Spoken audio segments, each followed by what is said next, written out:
వెనుకబడిన తరగతుల విద్యార్థులకు కార్పొరేట్ విద్యను అందించే లక్ష్యంతో ఏర్పాటు చేసిన బీసీ గురుకులాలు సత్ఫలితాలనిస్తున్నాయి. సకల సదుపాయాలతో మేడ్చల్ జిల్లా కీసర, రంగారెడ్డి జిల్లా బాటసింగారం గురుకులాలు సర్కారీ బడులకు సరికొత్త భాష్యం చెబుతున్నాయి.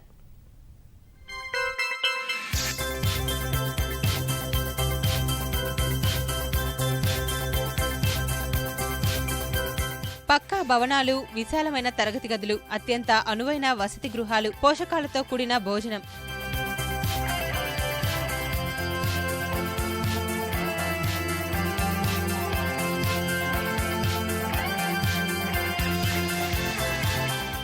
ఇవి కార్పొరేట్ విద్యాసంస్థలోని సదుపాయాలు కావు. ప్రభుత్వం నిరుపేద బీసీ విద్యార్థులకు ప్రమాణాలతో కూడిన విద్యనందించాలనే లక్ష్యంతో ఏర్పాటు చేసిన బీసీ గురుకులాల్లోని వసతులివి. సర్కారీ విద్య అంటే సమస్యలకు నిలయం అనే అపవాదును చెరిపేస్తూ మేడ్చల్ జిల్లా కీసర, రంగారెడ్డి జిల్లా బాటాసింగారంలోని గురుకులాలు ఆదర్శంగా నిలుస్తున్నాయి.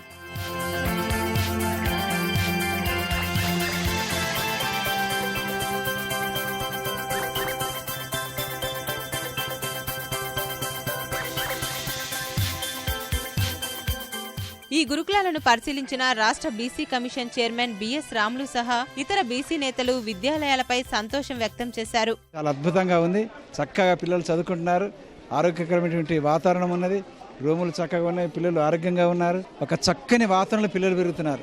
ఎన్నో సౌకర్యాలతో మా గురించే స్కూళ్లు పెట్టారట, మమ్మల్ని అందులో జాయిన్ చేయించండి అని స్థానిక నాయకత్వాల చుట్టూ, స్థానిక అధికారుల చుట్టూ తల్లిదండ్రులు పిల్లల్ని ఎత్తుకొని వస్తూ ఉన్నారంటే ప్రభుత్వం చేపట్టినటువంటి చర్య ఎంత దిగ్విజయమైందో దీన్ని బట్టి మనకు తెలుస్తుంది. 119 స్కూల్స్లో కూడా ఫెసిలిటీస్ మనం ఏదో స్కూల్స్ స్థాపించామనేది కాకుండా అన్ని ఫెసిలిటీస్ ఎస్టాబ్లిష్ చేయడం కోసము వాళ్ళకు బంకర్ బెడ్స్, తర్వాత డ్యూయల్ డెస్క్లు, వీటితో పాటు కంప్యూటర్ ఎడ్యుకేషన్ కూడా ఫెసిలిటీస్ ప్రొవైడ్ చేయడం జరుగుతుంది. ప్రైవేటు విద్యాలయాలకు మించి ఇక్కడ నాణ్యమైన చదువు లభిస్తోందని విద్యార్థులు సంతోషం వ్యక్తం చేస్తున్నారు.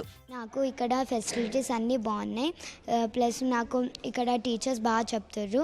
టీచర్స్ లెసన్ చెప్పేది అంతా ప్రీవియస్ స్కూల్ కన్నా ఇక్కడే బాగుంది.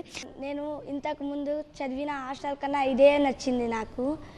ఇంకా డైలీ ఎగ్స్ పెడతారు, బనానా స్నాక్స్ రోజు ఇస్తారు. ఇంకా చికెన్ కూడా వీక్లీ 1 సారి పెడతారు సార్. ఇక్కడ లేని ఫెసిలిటీ అంటూ ఏదీ లేదు. ఇక్కడ చాలా స్పోర్ట్స్ ఆడిపిస్తారు. నేను ఇందాక ప్రైవేట్ స్కూల్లో చదువుకున్నాను. ఇక్కడ ఉన్న ఫెసిలిటీస్ అక్కడ ఏమీ లేవు. ఈ గురుకులాల స్ఫూర్తితో ఇతర విద్యాలయాల్లోనూ సదుపాయాలు కల్పించేందుకు అధికారులు చర్యలు తీసుకుంటున్నారు.